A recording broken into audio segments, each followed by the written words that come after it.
মুসলমান শিক্ষা থেকে সরে যাওয়ার জন্য, এডুকেশনাল সিস্টেম থেকে সরে যাওয়ার জন্য পৃথিবীর মধ্যে মুসলমানদের সব থেকে বড় অবনতি এসেছে। সায়েন্টিস্ট পৃথিবীর মধ্যে মুসলমানদের সব থেকে সংখ্যায় কম, ইঞ্জিনিয়ার সব থেকে কম। এগুলো কি মুসলমানদের জ্ঞান থেকে সরে থাকার কারণেই। আর ইমানের কথা ভাবুন, ফজরের নামাজে এই অবস্থা হয়। এই যে আল্লাহ তাবারক তাআলা কোরআনের মধ্যে বলেছেন, সূরা আরাফের যত সম্ভব 179 নম্বর আয়াতে আল্লাহ তাবারক তাআলা বলেছেন, যারা ইলম অর্জন করে আর ইমানের উপরে টিকে থাকে আল্লাহ তাবারক তাআলা তাদেরকে সব থেকে বেশি সম্মান দেবেন। যার উদাহরণ সাহাবাদেরকেই দিতে পারবো, রাসূল সাল্লাল্লাহু আলাইহি ওয়াসাল্লামকেই দিতে পারবো।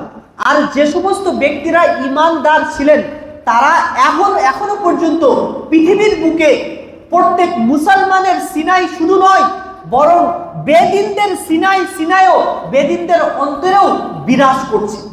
রাসূল সাল্লাল্লাহু আলাইহি ওয়াসাল্লামের কথা শুনলে কি সকলেই জানে সবথেকে উত্তম চরিত্রের মানুষ। সাহাবাদের কথা শুনলেই জানে, সবাই এটা মাথায় চলে আসে যে সাহাবাদের মধ্যে কেউ পাপী ছিলেন না, সকলেই নেক ছিলেন। ওলিদের কথা বলি, ওলিদের কথা যদি কেউ শুনে সাথে সাথে কি বলে? রাহমাতুল্লাহি আলাইহি, আল্লাহ তাআলা তাদের উপরে কি নিজের রহমত দান করুন। তো ঈমানদার তো তারাই যারা রাসূল সাল্লাল্লাহু আলাইহি ওয়াসাল্লামের আদর্শ অনুযায়ী চলেছে। ঈমানদার তো তারাই যারা সাহাবাদেরকে সামনে রেখে নিজেদের জীবন যাপন করেছে। ঈমানদার তো তারাই যারা ওলি আউলিয়াদের মতন দুনিয়ায় এসে উম্মতের জন্য দ্বীন প্রচার প্রসারের জন্য খেদমত করেছে।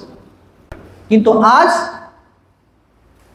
মানুষের দিনের যে পরিস্থিতি, মানুষ যে দিন থেকে সরে থাকছে, এ যে এত দুর্দশা, এত ভয়ঙ্কর হয়ে দাঁড়াচ্ছে যা কল্পনার বাইরে। আল্লাহ তাবারক তাআলা সূরা মুজাদালার মধ্যে উল্লেখ করেছেন, উলাইকা কাল আনআম, উলাইকা কাল আনআম, তারা হলো পশুর ন্যায়। তারপরে বাল হুম আযাল, শুধু পশুর ন্যায় নয়, বলছে পশুর থেকেও নিকৃষ্ট। তারপরে আবার কি বলছেন? উলাইকা হুমুল গাফিলুন, যারা গাফিল। গাফিল বলতে কি?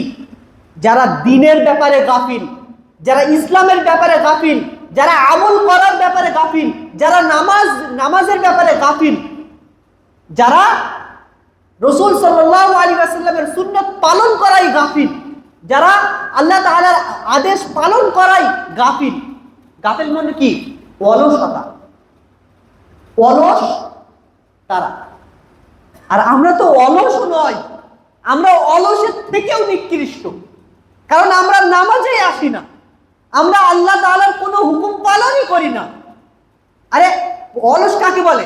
মনে করুন যে আমি এখন নামাজ পড়লাম, পরে হয়তো পড়ি না, বা একক নামাজ পড়লাম, দু ওয়াক্ত পড়ি না, কিন্তু আমরা তো নামাজই পড়ি না। তাহলে আমরা তো গাফিলের থেকেও নিকৃষ্ট। তাহলে ভাবুন আমাদের পরিস্থিতি কি হবে।